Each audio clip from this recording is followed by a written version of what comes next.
Welcome everyone to today's Zoom performance, Fighting Shirley, a reenactment of Shirley Chisholm. My name is Patrick Stenshorn. I am the Director of Interpretive Programs at the Albany Institute of History and Art. Today I am joined by my colleague Victoria Waldron, who is our Education Assistant, and she is on the call under the name Albany Institute of History and Art Education.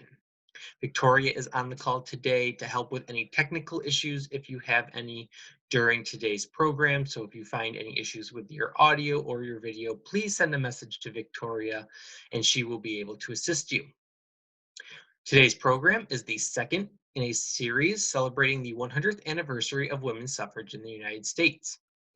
This series will continue with several programs this week, including a lecture by Dr. Sally Roche Wagner, founder and director of the Matilda Joslyn Gage Center for Social Justice Dialogue, a musical performance by the musicians of Malwick, and an interview between Elizabeth Cady Stanton, portrayed by Dr. Melinda Gruby, and Mary Berry of the League of Women Voters, Albany County.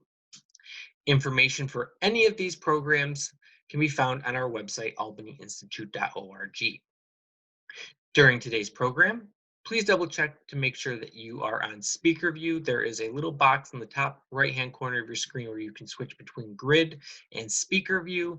Please make sure that you are on speaker view so that you can get the full screen of our performance today. Please double check that you mute your microphone so that we don't have any background noise during today's performance. If you are using a device with a webcam and you wish to have that webcam turned on, that is great. But if you do not wish to have your camera turned on, video is optional, so go ahead and turn that off. We will be holding a question and answer session at the end of today's presentation.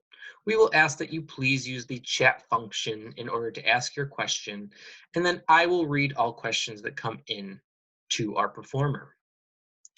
During the Q&A session, we ask that you please start with questions for Shirley Chisholm first, before we will then take questions those for performer D. Collin. This program was funded in part by Humanities New York with support from the National Endowment for the Humanities.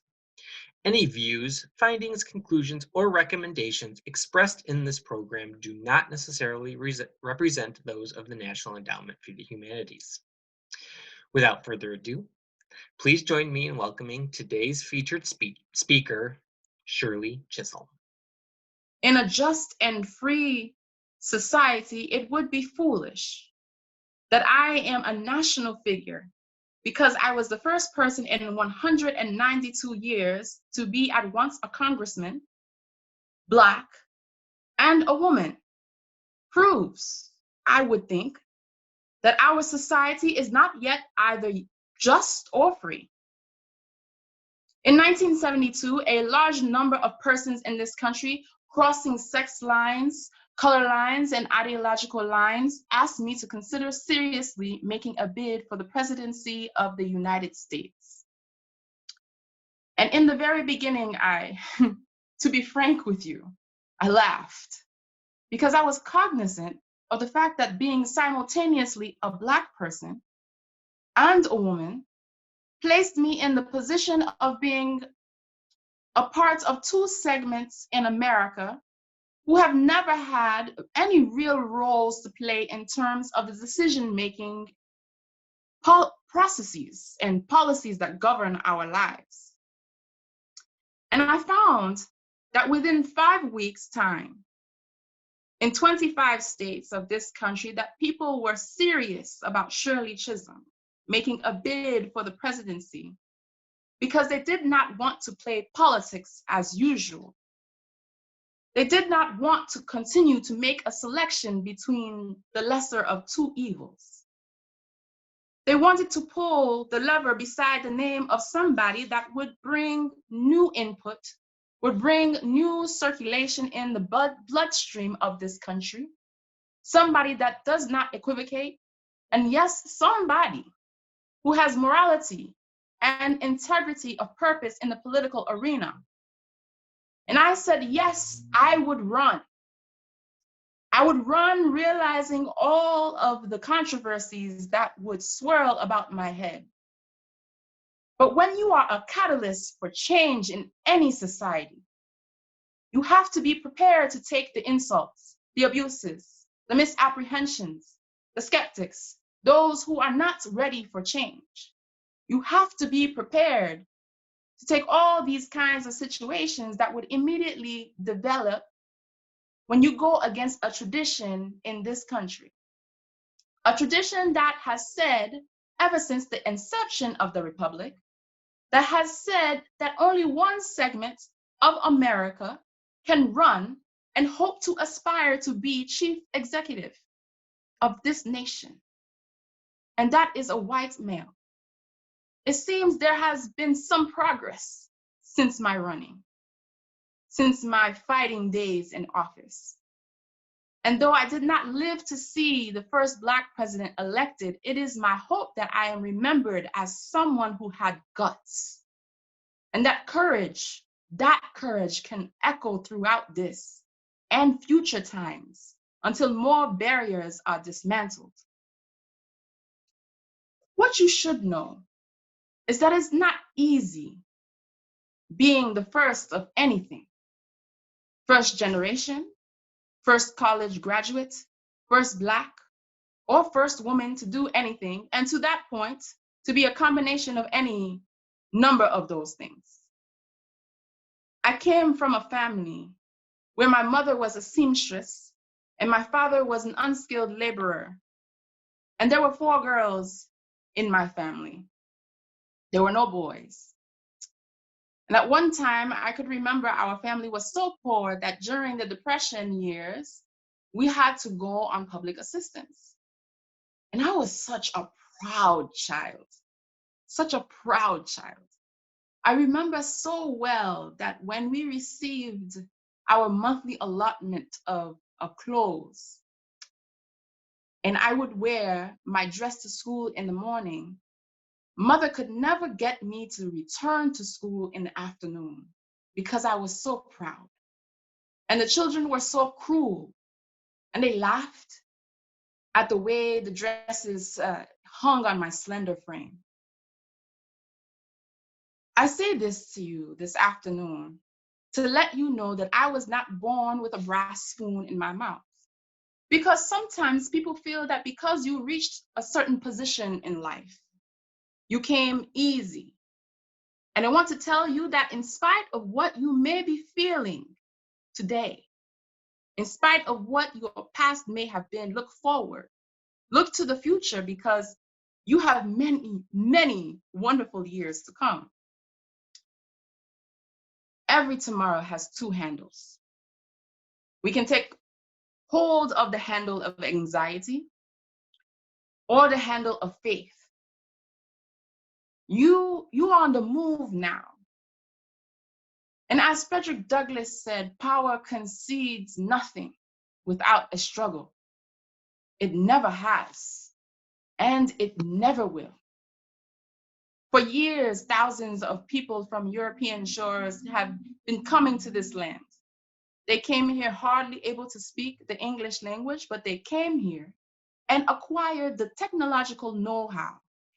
And they acquired the necessary skills that enabled them to become assimilated in the American culture and to move out and up in the American middle class, hardly speaking English. But we who have been born here, we who have been citizens by birth, have not been able to become fully assimilated in the American culture because of an unmistakable and almost insurmountable barrier that just will not disappear, because color does not disappear. And so it behooves us to stay here and to fight. Throughout my political career, I must say even before that, I understood that I had to fight for women's rights, and I had to fight for Black people's rights. It is true that we are angry about our present plight, For we measure this country not by her achievement, but by her potential. This is something that I spoke on quite often, measuring this country by her potential. And at a university in California, I spoke on the subject of Black power. And oh, how that phrase upset so many people. I imagine in a similar way that Black Lives Matter offends those who lack understanding of its meaning. Let me give you my definition of Black power. Black power is no different from any other kind of power in this country. Just as I told you a few moments ago, the people from European countries came here and found their way in the American scheme of things after they were able to get a certain kind of economic and financial security. The next thing that they became interested in was to achieve power to control their own destinies. And so, for example, in New York City, you had at one time the Germans of ascendancy, then you had the Italians, then you had the Jewish people and the Irish. Every other group moving out to get power to control their destinies. But nobody had to label that as white power because it was understood and assumed that it would always be white power. Now that we are beginning to do what they have been telling us to do for a long time, take ourselves up by our bootstraps and begin to consolidate our efforts and move out like every other group has moved out in America, everybody is so hysterical and panic-stricken because of the adjective that precedes the word power, Black. You know, it would have been hoped in this country that we would never have to use the word Black before the word power, because America has been built on series of immigrants coming into this land, rising up and moving out in terms of achieving power to control their own lives. But you see, they made one mistake. They thought that because we had been relegated for such a long time to a subservient position, and that we had accepted rather docilely the position of second-class citizenship, that we would never rise up, that we would never speak out. And when we began to say to the world in our own way that we too know and understand what other groups have been doing for a long time in this country, consolidating and using our power and our efforts to move up and we want the world to know that is Black power. Because we have learned what other groups have been learning and doing for a long time in this country, and people just have to get used to the word Black power. It is important to recognize in this country that we must move away from the phrase of what do you people want now? In any context, Black people, my friends, want no more, no less than any other group, every other group that has come to the shores of America hardly able to speak the English language, but came in order to hopefully realize the fruition and the aspirations that they dreamt about as they were persecuted in Europe. The blood, sweat, and the tears of Black Americans also lie rooted deeply in the soil of America. People, you have it within your grasp. You have it within your grip. You have it. You can turn things around in this country. But as I have said a long time ago, we've got to get out of our quiescence. We've got to become re-energized, revitalized, and rejuvenated. We've got to once again move in the direction of saying that this indeed is a government of the people, all of us in this room, and a government by the people, and a government for the people. But it is certainly not going to be a government of and by and for the people in reality unless we, the citizens of this realm, become angry enough to rise up enough in righteous indignation and say we have to move in another kind of direction. There's so much mediocrity in this country, too much. You've got to excel because excellence reaps reward. We do not erupt simply for exercise. We do not curse imaginary obstacles and procedures. Our resentments are not the product of a momentary flare-up, but of years of postponement, denial, insult, and abuse. The conscience of political democracy cries out for an end to false democracy. It has been inevitable that Black Americans are tired of being governed by laws they had no part in making. I remember in a speech I gave on the floor of the House of Representatives in 1970 in support of the Equal Rights Amendment, the ERA. And I said, of course, laws will not eliminate prejudice from the hearts of human beings, but that is no reason to allow prejudice to continue to be enshrined in our laws, to perpetuate injustice through inaction. It is refreshing then that there are more of us in legislation now. One day, perhaps this country will be ready to elect a Black woman for president. Certainly your presidential candidates now coming a little close to that. One day, perhaps the things that I have been fighting for throughout my life, those things can come to full fruition.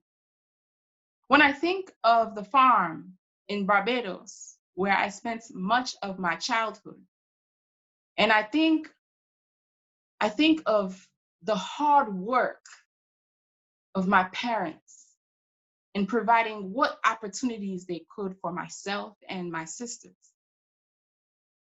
When I think of the progress that has been made over the years, what I can tell you is that this road is uphill. And over time, the burn in your legs from the climb becomes muscle with strength and endurance to continue pushing forward. After 25 years in the political arena, I never thought I would say this, but I am convinced nobody could change me. I had my own mind, and no one could change what was in my heart to know what was right. I'm convinced that we're not going to have some of the changes that are necessary in America, the changes that have to do with the conservation and preservation of the most important resources a nation ever has. And that is its children. That we are not going to be able to have that until women are in positions of decision making and administering power in the political councils of this great nation. I truly believe that. For all those who invested in me as a child,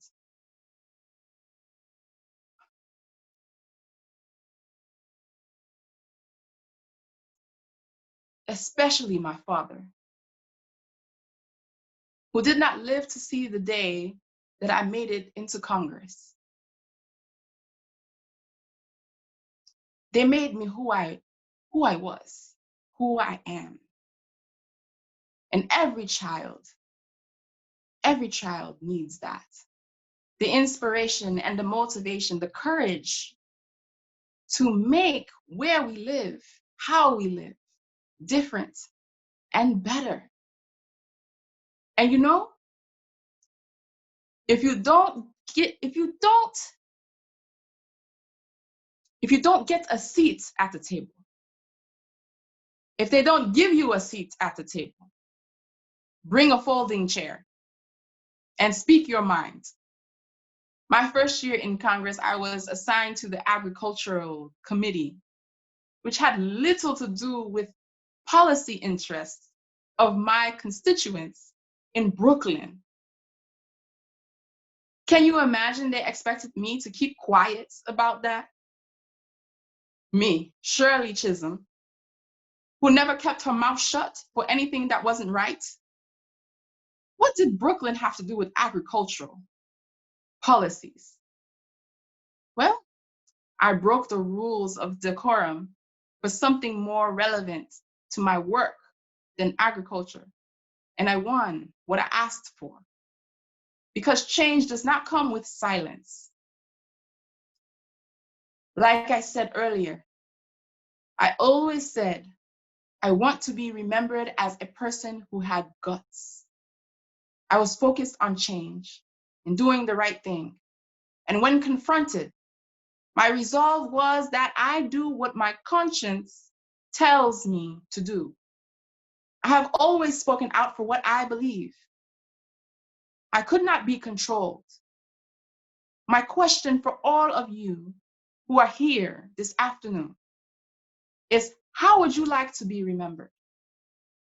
What legacy are you leaving behind for the world, for this country, for our children?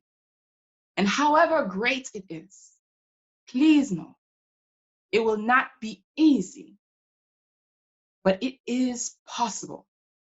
If there's anything I learned from all the lessons I've learned in my life, is that when confronted with things that people have told me are impossible, they're only impossible if I believe them. And I am thankful. I am thankful that I did not. Thank you for listening. So now the question and answer session is now open. If you have a question for Mrs. Chisholm, please feel free to type it in the chat box at this time.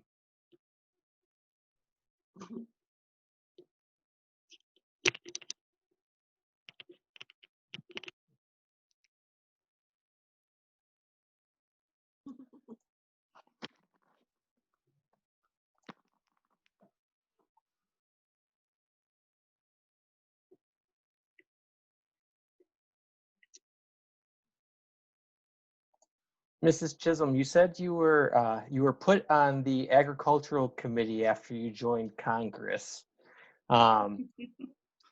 Were you able to get on any other committees that you felt were better suited to your constituents?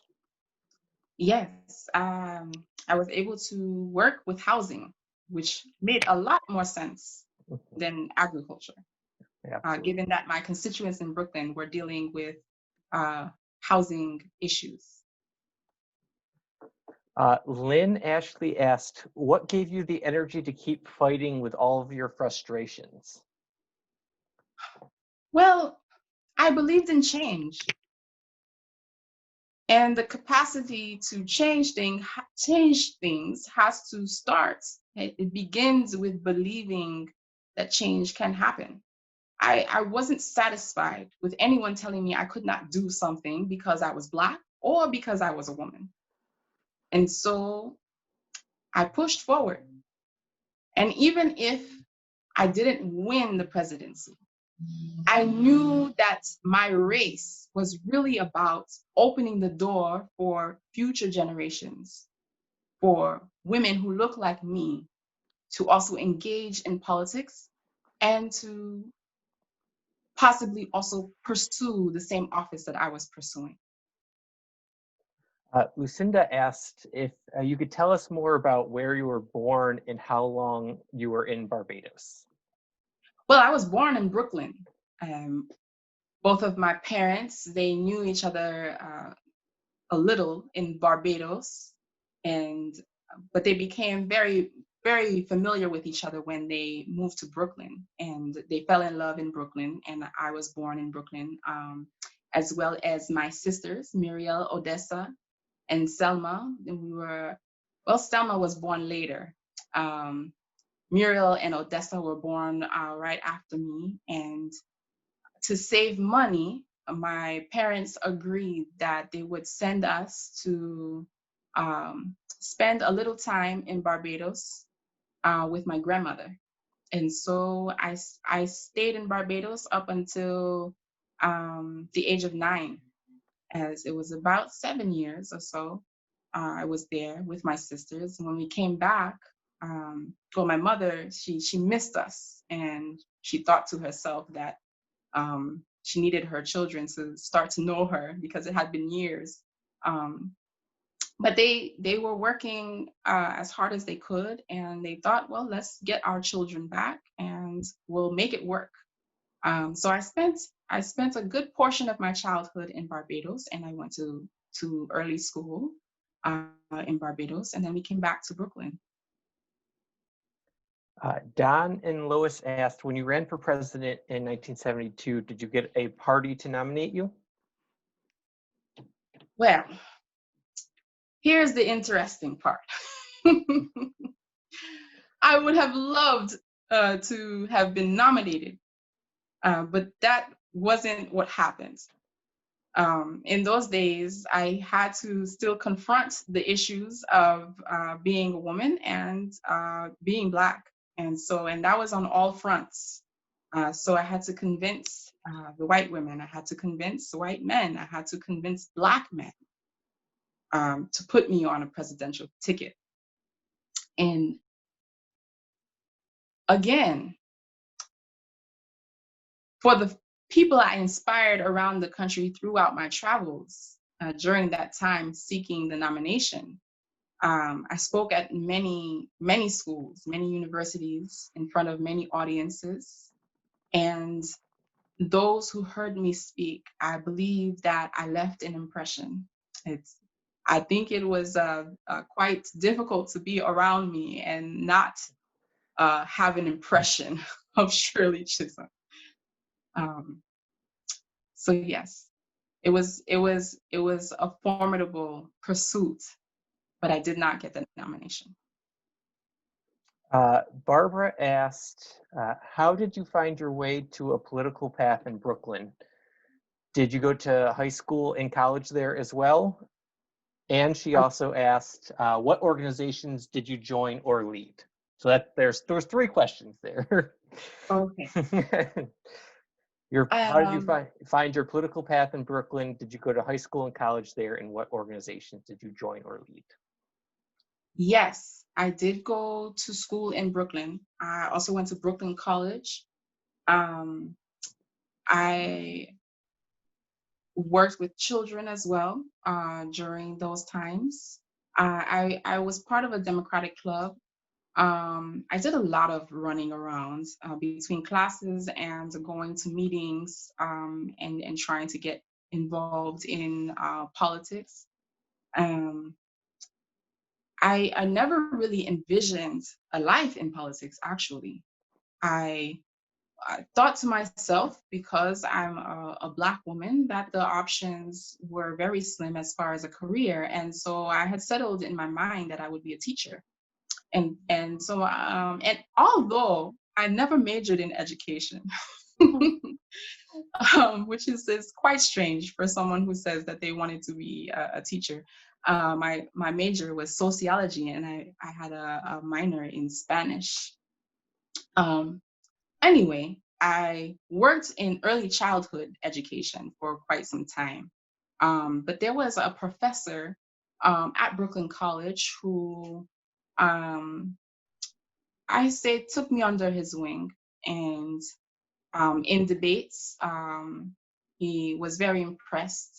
And he was the first person who said to me that I should pursue a career in politics.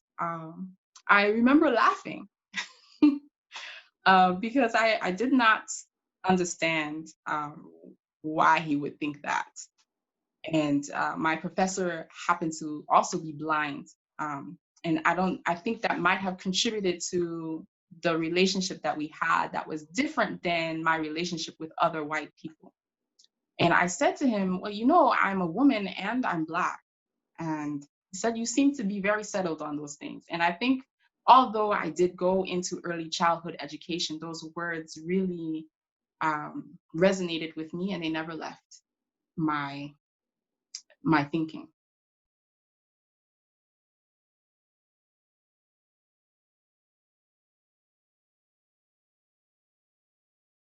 I hope that answered the question.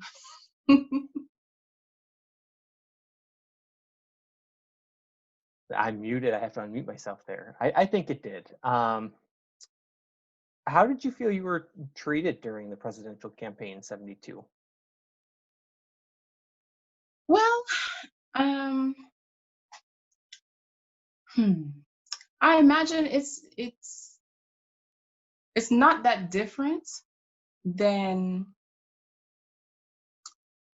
possibly how Sojourner uh, had to navigate being in a circle of women fighting for women's rights, particularly the right to vote, and not being seen for um, being a woman. Um, and so I was around feminists at the time. And I was also around Black men in legislation.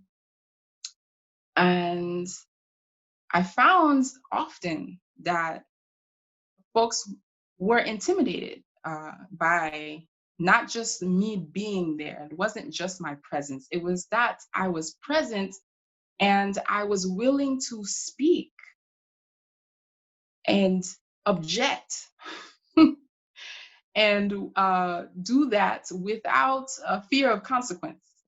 I was willing to call out the elephant in the room all the time. And I believe it aggravated people who wanted to keep the status quo, uh, folks who were comfortable, um, and those who were not ready for change always came to bat with me on that. And so during the race, that was something I had to navigate, but that wasn't something I had to navigate for the first time. Before the presidential race, I was already navigating that. Being a congresswoman, I was already navigating that. Um, Being the first African American woman to be in Congress, I was navigating that. So that was something that was my whole career, almost. Prentice asked if you could tell us a little bit about your early political career in New York State. Well, New York State, I had a mentor. I had been running campaigns for several people, um, working on their campaigns, not necessarily running them, but working on several campaigns in my district. And I had spoken up so much, there were, at the same time, as much as I'm saying that I was met with some resistance, I also had some support. And so there were people who saw promise in me and supported me, and also encouraged me to run for certain positions. So to join the assembly in New York State, that was an adventure, and to come to Albany and to work in Albany and to go back to Brooklyn with the interest of the residents there was very important to me.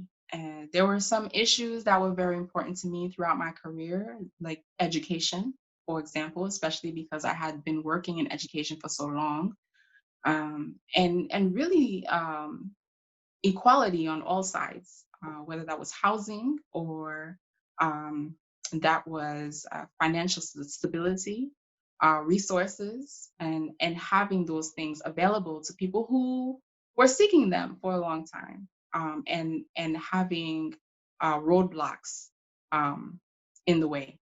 So my early years were really spent in watching a lot of men run things, and also working on campaigns, mostly for men, particularly Black men, and then um, being encouraged to take a seat myself, and doing all the things that I had been doing for them for myself. Barbara asked, what was the environment like in the Democratic Club? Was your leadership accepted? And did you have any connection to the League of Women Voters? My reception in the Democratic Club was not taken easily.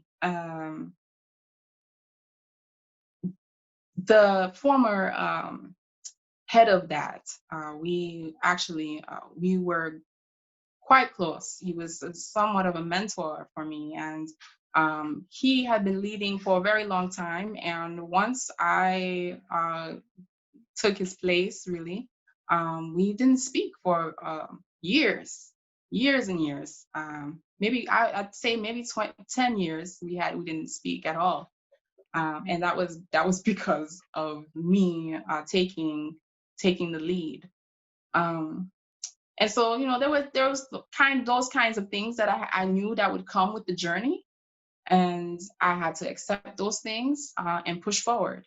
Um, it's quite ironic though that years later he said something like something along the lines of that he made me because of his mentorship.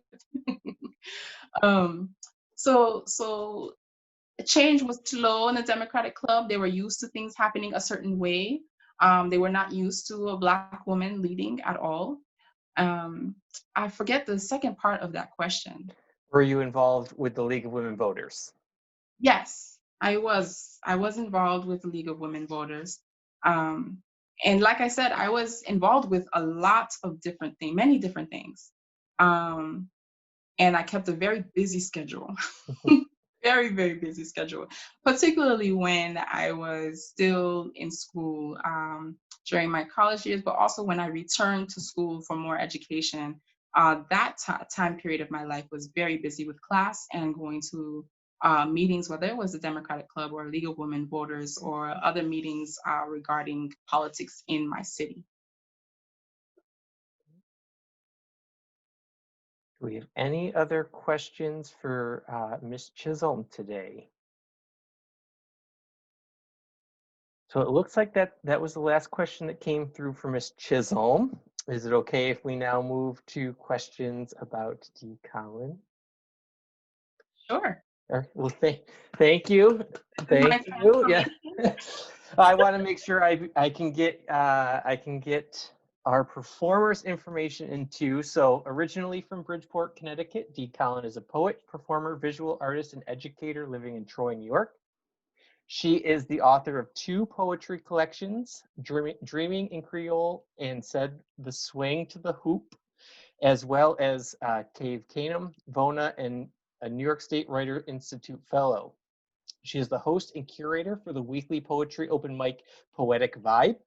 Dee Collin has also been involved with community theater since 2009, writing and acting with Black Theater Troupe of Upstate New York, Sandglass Theater, and Creative Action Unlimited, among others. Her original play, Simone, debuted at Capitol Rep Theater in 2019, and she has received the League of Women Voters Presidential Award for her reenactment of Sojourner Truth. So if we have any questions for Dee as a performer, please feel free to type those in the chat box now, and I will ask them to her.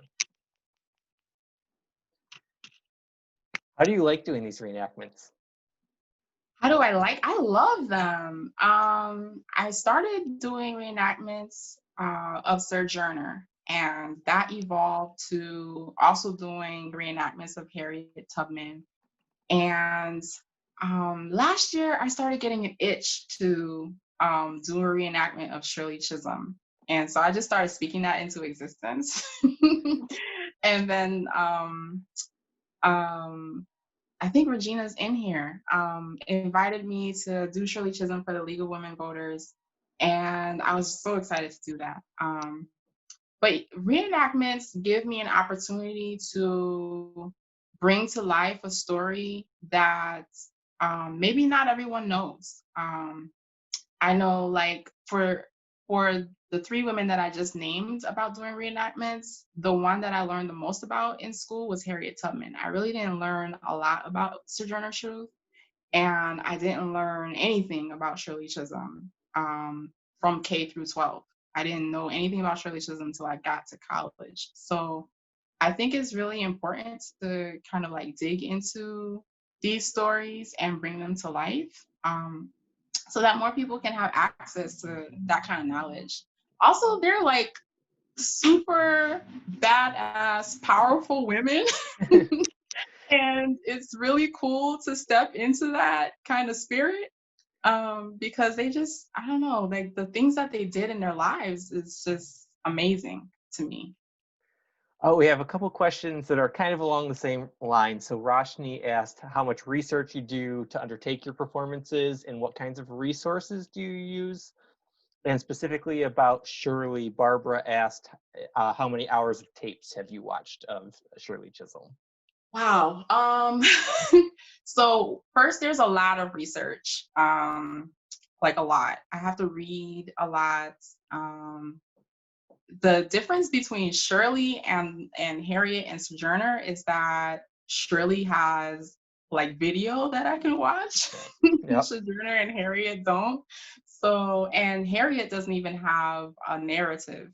Sojourner has a narrative. Um, and so Harriet's really hard because I have to lean on some articles written about Harriet, and other things.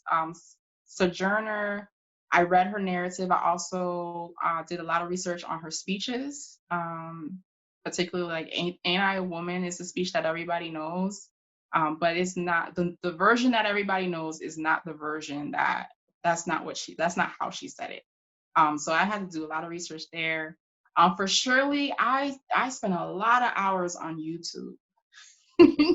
A lot of hours on YouTube watching speeches, watching documentaries of Shirley Chisholm. I also have Unbought and Unbossed, which is the book about her life. And there's, if you've never read that book, please go get it because there's so much information. And I think this is the hardest reenactment I've done because there's so much information and not enough time to like do her whole life, you know. We'd be here like all day if I did her whole life. The title is Unbought and Unbossed. I have it right here. So this is the book. And yeah, I encourage you to read that because she goes into like there's more about her childhood in Barbados, how she grew up. She grew up on a farm. So and that was really different from Brooklyn for her, because the sounds are different, you know, chickens versus cars Yep. or other noises. So that was different for her. She also like, you know, got had an appreciation for nature because of her upbringing um in Barbados. Um and then like she talks about her transition here. And they even like, you know, she was a really brilliant student, and she was supposed to be in the 6th grade when she came to the United States, but they put her in 3rd grade. And then she became like she had behavior issues, and somebody like she says somebody diagnosed the problem and then put her in 6th grade where she was supposed to be. And then gave her and the reason they put her in 3rd grade was because she didn't know American history. So but yeah, but there's a lot of information, like a lot. I pulled, I read a lot of speeches for this one, and I think for me the process was like reading her speeches. There's so much in her speeches from the late 1960s and 1970s, particularly during her run for president. There's so much there that is really, really relevant to right now. Like, it's mind blowing to me. Like, some of the words that she said back in 1972 sounds like she's saying it like right now. Um, maybe change like a word or two, but it's really like a lot of the things that I said tonight, most like 95% of everything I said earlier was Shirley Chisholm's words. So, yeah, I guess that's to say that we still have work to do. And we might have another connection for you. Bob, who was on the call today, said he was a speechwriter and press secretary for Shirley Chisholm from 1980 to 1983. And he enjoyed your presentation and was wondering how you prepared for this particular presentation. And I think Lots of, lots of research. I think, yeah. Yep. And then we had a question about what other upcoming projects you are working on. I'm actually working on some art. I also paint. I'm a visual artist, and I'm working on a painting for the Stephen and Harriet Myers residence in Albany, to commemorate Harriet Myers. So that's my current project. I'm also going to be working on a mural in Albany, which I can't give details about yet. Okay. Okay. But that I can say that. I can say I'm doing a mural in Albany. As far as writing, I've been writing throughout I guess the COVID-19 era time. So I've been writing some poems. I don't know. I've been playing around in my mind with the idea of releasing a book next year because I've been writing poems this year, about COVID, about politics, about police brutality, about race in America, about so many things that have been coming up during this time. So you can look out for that, I suppose. As far as like immediate things that are happening, it's really hard for me to say because, well, Saturday I'll be doing something. You can go on my Facebook. Well, Now we I'm have a like, I'm question. not. Do you have an Insta or other social media accounts that you want to plug right now? Yeah. So on Facebook, Instagram, and Twitter, I'm at Poet D Collin, all one word. And my website has all the links to my social media. Yep, that's it. At Poet D Collin. And my website is dcollin.com. And my books are available there. There's videos of me performing on my website. I have a blog, like all the things D Collin or on dcollin.com. Great. Well, Dee, thank you so much for your presentation today. Thank you so much for joining us. Everybody, thank you all for joining us, and we can give a sort of a silent round of applause for you.